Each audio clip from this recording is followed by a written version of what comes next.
Capítulo 2 de un curso de milagros. La separación y la expiación. Si el capítulo 1 nos dejó claro que los milagros son naturales y que nuestra percepción está bastante torcida, el capítulo 2 nos mete de lleno en la raíz del problema, la creencia en la separación. Aquí empieza el verdadero desmantelamiento del ego. La cuestión central es esta: si te sientes ansioso, culpable o desconectado, no es porque la vida te trate mal, sino porque hay un software en tu cabeza, el ego, que ha instalado un sistema operativo basado en la separación y el miedo. Y adivina qué, tú le diste permiso para correr en segundo plano todo el tiempo. Pero no te preocupes, porque aquí aprenderemos cómo apagar ese programa, actualizar el sistema y volver a conectar con la red Wi-Fi del amor incondicional. Spoiler: el ego no está muy contento con esto. 2. Explicación de los conceptos centrales. La separación, el gran truco del ego. El curso nos dice que el único problema real es la creencia en la separación. Básicamente, nos tragamos el cuento de que somos individuos aislados, cuando en realidad somos parte de una misma conciencia. Es como si fueras una gota de agua creyendo que no pertenece al océano. De tanto repetirnos la historia de que estamos solos y que el mundo es hostil, terminamos comprándola. El resultado: sentimos miedo, culpa y escasez. Y a partir de ahí, construimos nuestra identidad con base en la carencia. Queremos ser alguien, sobresalir, validarnos, pero nos sentimos incompletos. Este capítulo empieza a desmontar esa creencia y nos introduce una alternativa. El milagro es el recordatorio de que la separación nunca ocurrió. La expulsión del paraíso, un mito mal interpretado. El curso nos dice que la historia de Adán y Eva no es un castigo de Dios, sino una metáfora de la separación. Nos sentimos expulsados del amor, pero eso solo ocurre en nuestra mente. No hay un Dios vengativo diciendo: «Fuera de mi jardín, pecadores». Somos nosotros los que decidimos vivir en modo culpa y miedo, en vez de en modo unidad y amor. Lo más interesante es que esto coincide con teorías de la psicología cognitiva sobre los sesgos de percepción. Nuestro cerebro, por naturaleza, sobrevalora lo negativo. Negativity bias. Evolutivamente, tenía sentido estar alerta al peligro, pero ahora usamos ese mismo mecanismo para autoboicotearnos. Solución: cuestionar la narrativa del ego. 3.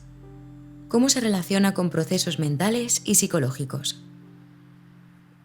Si alguna vez te has sentido atacado sin razón aparente o has proyectado tus miedos en otras personas, felicidades. Has experimentado el mecanismo de proyección.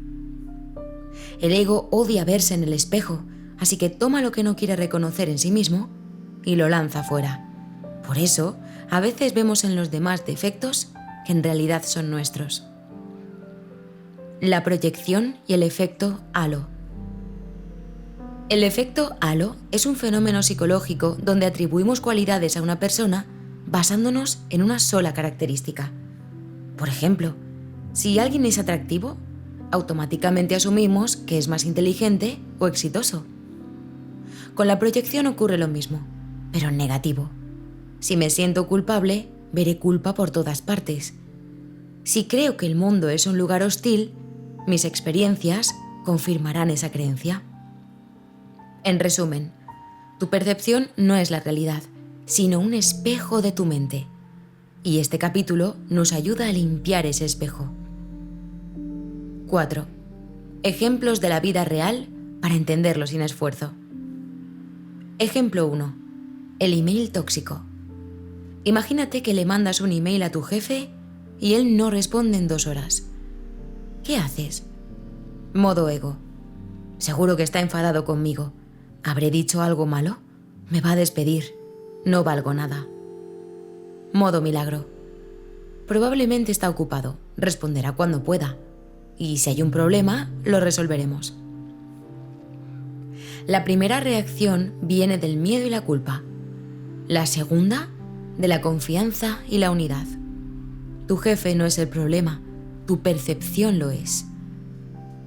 Ejemplo 2. El atasco en el tráfico. Estás atrapado en un atasco. Puedes reaccionar de dos maneras. Modo ego.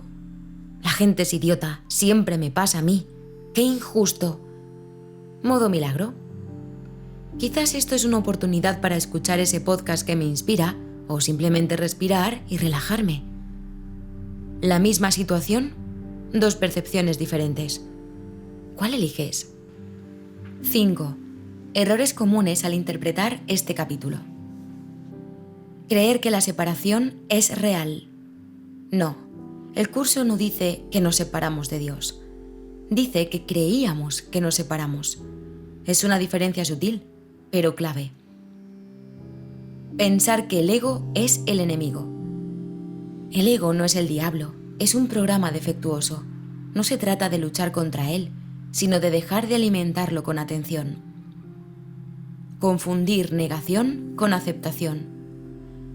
No es cuestión de hacer como si los problemas no existieran, sino de cambiar la percepción sobre ellos. No se trata de ignorar el atasco, sino de verlo con una mentalidad diferente. 6. Conclusión y llamada a la acción. El capítulo 2 nos da una gran revelación. Vivimos atrapados en una percepción de separación que nos genera culpa y miedo, pero no porque sea verdad, sino porque lo creemos. Nuestra mente está acostumbrada a reforzar la culpa y la carencia, pero tenemos la posibilidad de elegir otra percepción. Cada vez que reaccionamos desde el amor y no desde el miedo, estamos desinstalando el programa del ego y reinstalando el software original del amor. Desafío para esta semana. Cada vez que te sientas atacado, detenido en el tráfico o frustrado con alguien, haz una pausa y pregúntate: ¿estoy viendo esto desde el miedo o desde el amor? Solo con hacer esa pausa, ya estás entrenando tu mente para ver milagros donde antes solo veías problemas. Porque al final del día, la separación nunca ocurrió.